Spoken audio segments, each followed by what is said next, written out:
My cat Freddie loves to be brushed and cuddled. But stirring up his cat allergens meant sneezing and itchy eyes. Then I found Purina One Live Clear. It's cat food that reduced the major allergen and my suffering in as little as 21 days. Now, we feel closer than ever. If you have issues with cat allergens, you really need to try Purina One Live Clear. Try new Purina One Live Clear today. Purina One, a difference from day one. It's The Other Side of Midnight with Frank Morano. My wishes always come true whenever I get to talk with Jeremy Murphy. If you have not heard any of my previous conversations with Jeremy Murphy, you are in for a treat. He's one of the most well-respected journalists and publicists around.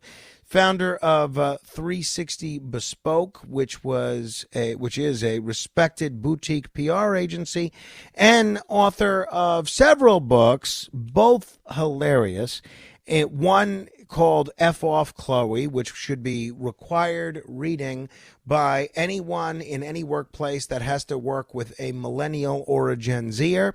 And another one, which is sort of a pseudo-memoir about his time in public relations, called Too Good to Fact Check, Flying the Skies with Stars, Scotch and Scandal. And he's just an interesting guy in general. And he also celebrated a birthday recently. Jeremy, happy birthday. Thanks so much for joining me again on the radio.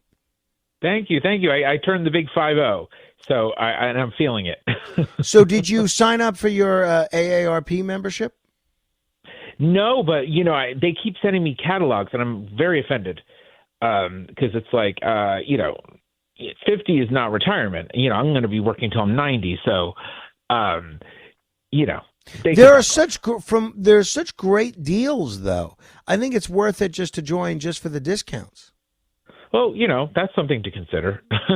I'm serious. I think you should think about it. And it's one of the most widely read, their magazine is one of the most widely read magazines in America. So I think it's definitely... it's got like a 30 million circulation, and yes, it's like the new TV Guide. You're missing out here, Jeremy. All right, a lot to get to, so let's get to it. But for folks that are unfamiliar with your background and have not heard our previous discussions about your book, Too Good to Fact Check, what does that mean, Too Good to Fact Check? What is this book about? What are people going to learn in it?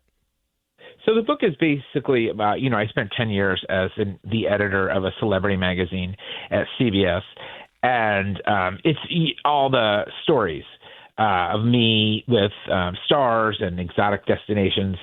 And Too Good to Fact Check is, it's a phrase that media use when a story's so good, you want it to be true. And so you don't even bother confirming it. And I just thought that was funny. And, a lot of the things that you'll read in the book are so farcical that you probably won't think that's true, but everything has been fact checked. So I have that advantage. So give us one or two examples from the book that fit that description of being absolutely unbelievable, absolutely could not have happened, but they're absolutely true. Oh, my God. I had a colleague arrested on a plane to Paris because he was sleepwalking. He took Ambien and Jack Daniels, and he was sleepwalking. We crashed events. I traveled over the world, and it was, the glory days of glossy magazines when, you had budgets. And so we got to go a lot to places, and, there was always trouble. We used to joke that if security wasn't called, we weren't there. That's very funny. I like that. 30 minutes after the hour, this is The Other Side of Midnight. Definitely check out the book, Too Good to Fact Check. You can get it wherever books are available. And while you're at it, its author, Jeremy Murphy, also wrote a terrific book, one of the funniest books I've ever read. Also only takes about a day to read, maybe even an hour, called F Off Chloe. By the way, what kind of response did you get to that book when that book came out, Jeremy? It was kind of divided. Most of it was very positive. I think I kind of tapped into the woke thing very early, and and pointing out the absurdity of it. So, there was a lot of people who really liked it for the humor and the rawness. And, I said things that people were thinking. But there was the other side that I got canceled with some liberal, people because they thought it was, inappropriate. It was culturally insensitive. And it was supposed to be. I wanted to offend everybody. So the most of it was positive, but there were several people who were offended, and as long as you read and buy it, I don't care. If people are wondering about your ideological views and hearing you say, "Oh, if people get offended, I don't care. I'm getting canceled by woke people," you're not exactly a right winger, are you? No, I'm more of an independent. I was a Democrat, and during the, when the woke thing got really absurd, I switched to independent because I thought the party went way overboard, dominated by academia and progressives and special interests, and it just didn't make sense anymore. I believe in the tenets of woke, acceptance and equality, but the blame culture took over, and I just didn't identify with the party anymore. So I switched to independent.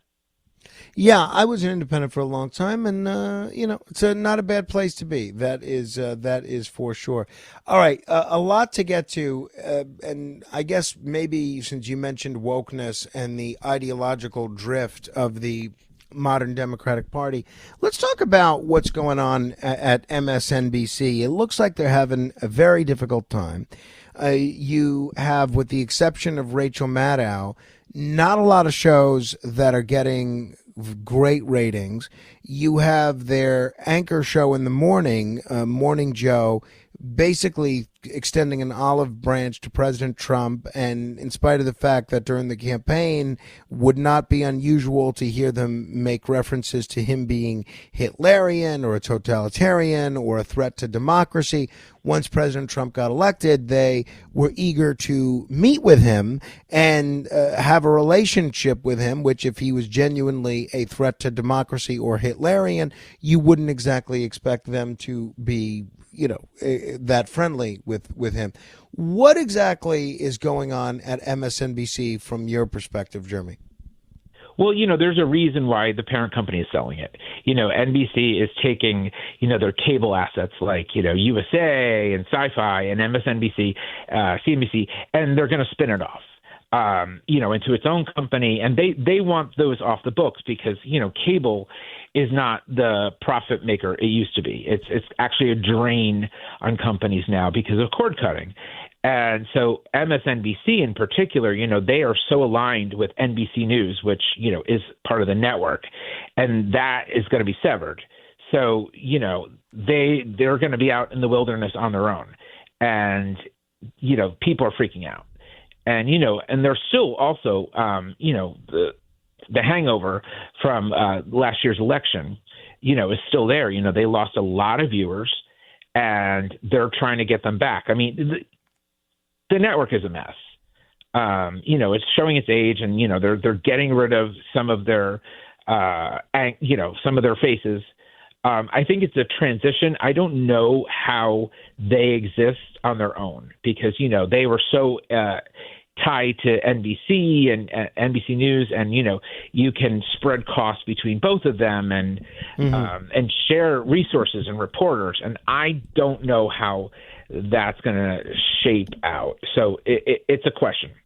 If folks are just tuning in, this is The Other Side of Midnight. I'm Frank Moreno. My guest is Jeremy Murphy. He's the author of the book Too Good to Fact Check. If you were advising them, Jeremy, what would you suggest they do? I mean, you've seen they're not going to become the conservative network, right? You see them losing a little bit of energy and having diminished audience enthusiasm given what's happening in the world if they maintain their place as the left-wing network. you've seen other networks like News Nation, for instance, trying to run as an objective network and be fair to both sides. They haven't exactly broken through, but you also have CNN seemingly trying to occupy the same left of center space that MSNBC is advocating. If they were to hire you to consult, sincerely, what would you tell them? What would be the best way for them to attract eyeballs, attract market share, and attract advertisers? Well, it's interesting because, this subject comes up a lot. And I always remind people, yes, these are journalistic enterprises, but they're also businesses. And, it's not about the journalism. It's about the profit margins. It's about the growth. And so they are going to look for an audience where they can get. They do have very good journalists there. And, some of the programming is top notch.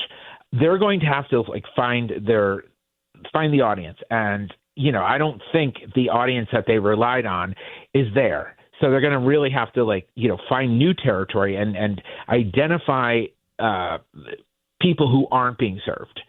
And that's going to take a while. But clearly what they're doing now is not working. And so they really kind of have to recalibrate. And also they're going to have to rebrand because MSNBC, it's first of all, MS is Microsoft. They're not there anymore, and NBC is part of the company that's selling them. So I think, their name means nothing. I think they're going to have to rebrand and really, I would say get back to the news, get back to reporting the facts, and a lot of this opinion stuff is toxic, and it really is. It's poisonous.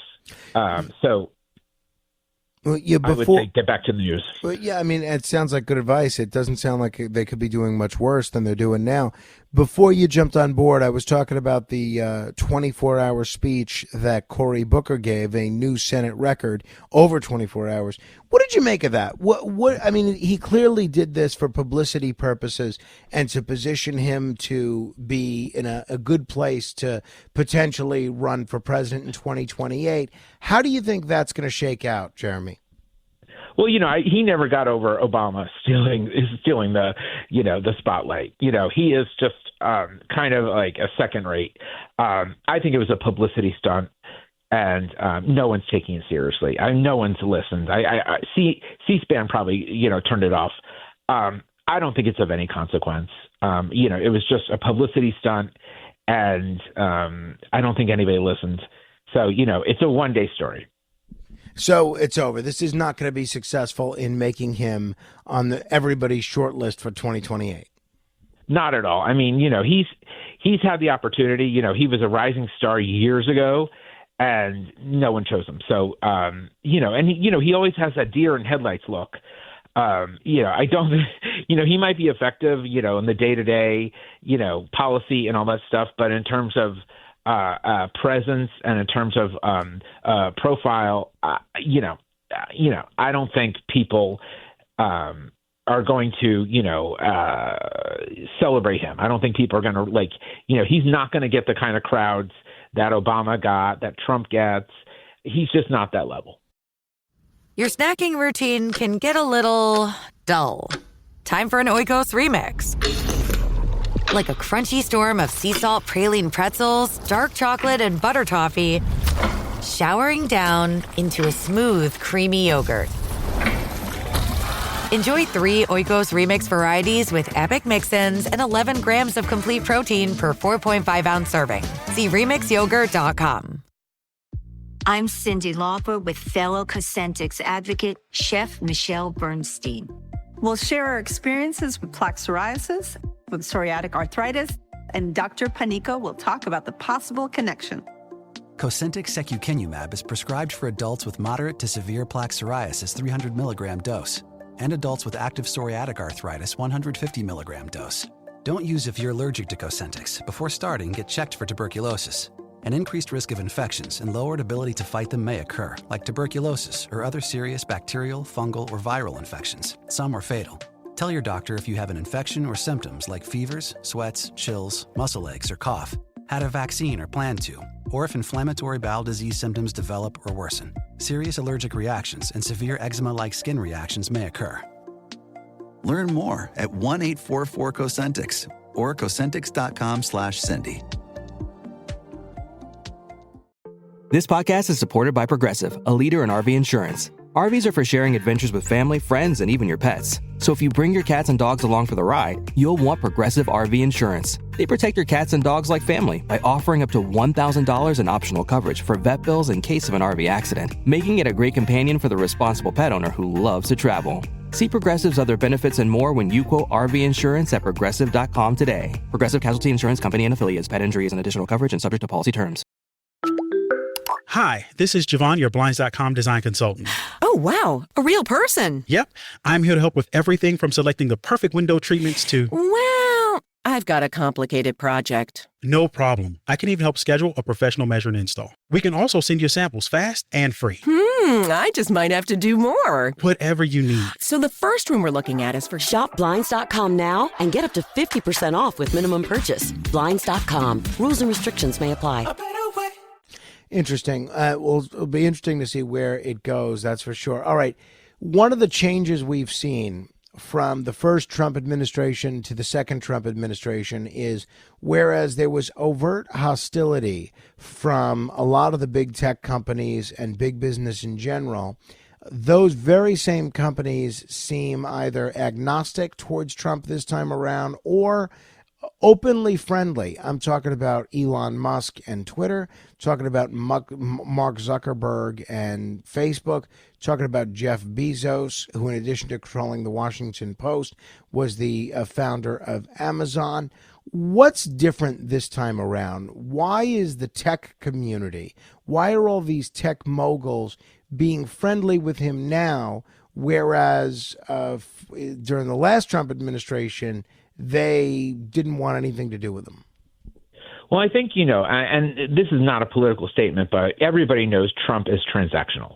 And I think a lot of these companies are going to need, the government help. Elon gets a lot of funding for SpaceX and a lot of his enterprises. Zuckerberg, he's looking for Trump's help with EU, is giving him fines. A lot of these people are going to need the White House and the government, their help. Jeff Bezos has a lot of entities that, that have government interaction. So I think it's kind of like let me give you, Trump is transactional. And so they know that. So I think they see that they can get what they need from him.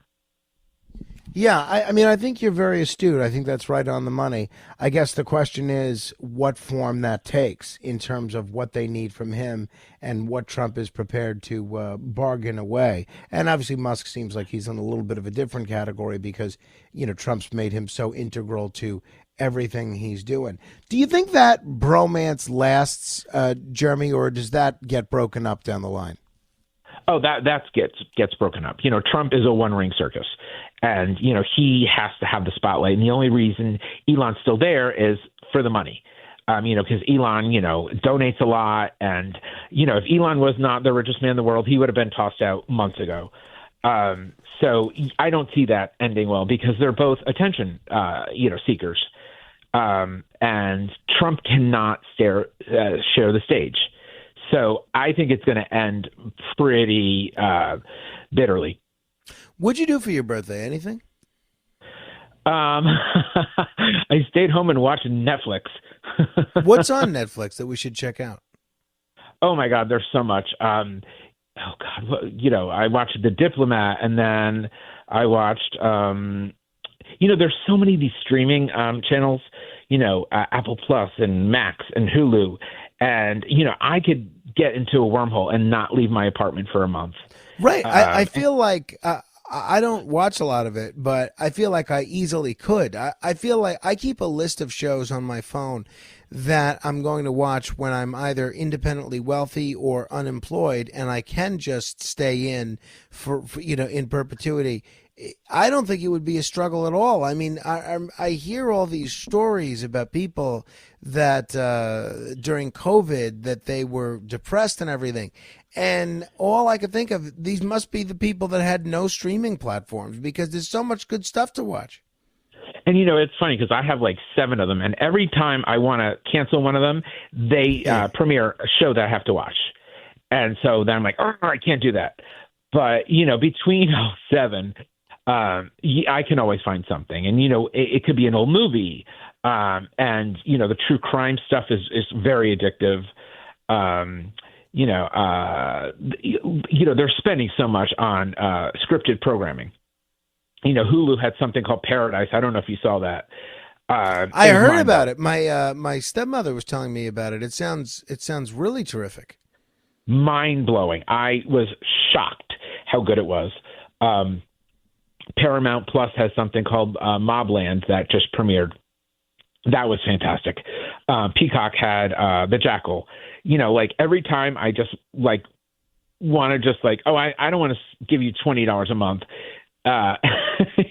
Something new premieres and I'm right. The problem is again. that they all have one thing that you really want to watch, so you can't get rid of anything.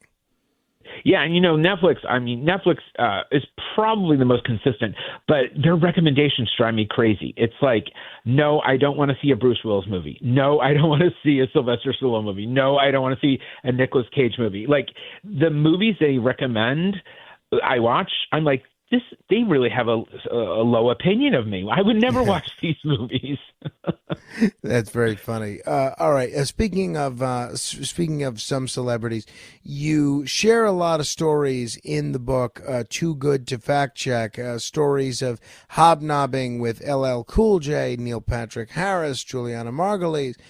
If people have not gotten to spend much time with bold-faced names themselves as you have, who would you say you interacted with was unusually nice, meaning they are exceptionally worth noting to someone, oh, you wouldn't believe how nice so-and-so is? And who would you say maybe goes the opposite direction, who's maybe not so nice? Well, I had the great advantage of working with, we had a show called The Good Wife.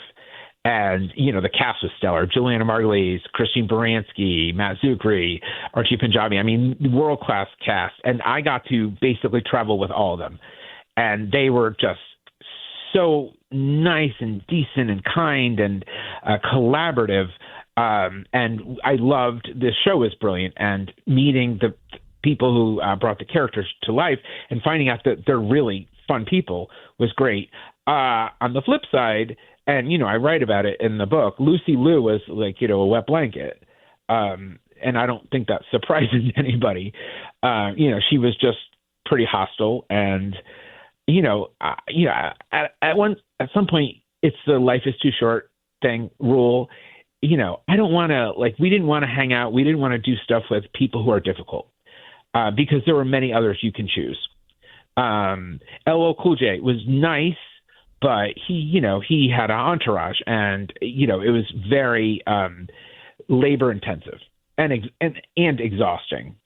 Harrison Ford was just a grumpy. He was just a grump. And I kind of was very heartbroken because I grew up watching Indiana Jones and Star Wars, and he just could not be any. He could not be like any. Meaner. I mean, he was just like a pill. Yeah, I saw just before the show, or actually I think even during the show, that I was reading the New York Post, and Harrison Ford took the subway for the first time in decades, and the New York Post chronicled giving his wife Callista Flockhart a kiss for the first time before he took the subway.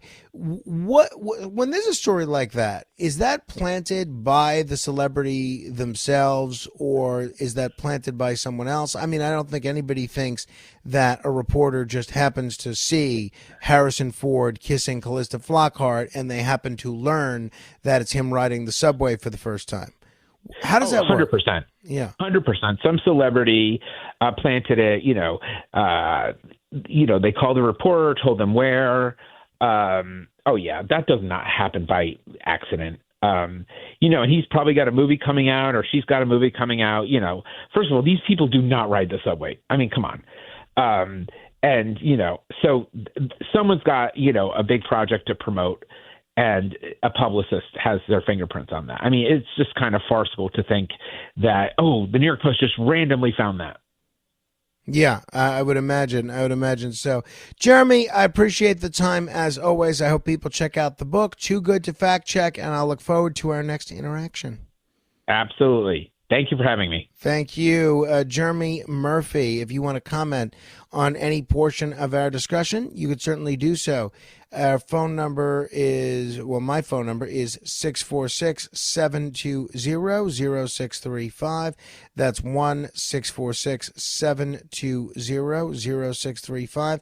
This is The Other Side of Midnight. Straight ahead.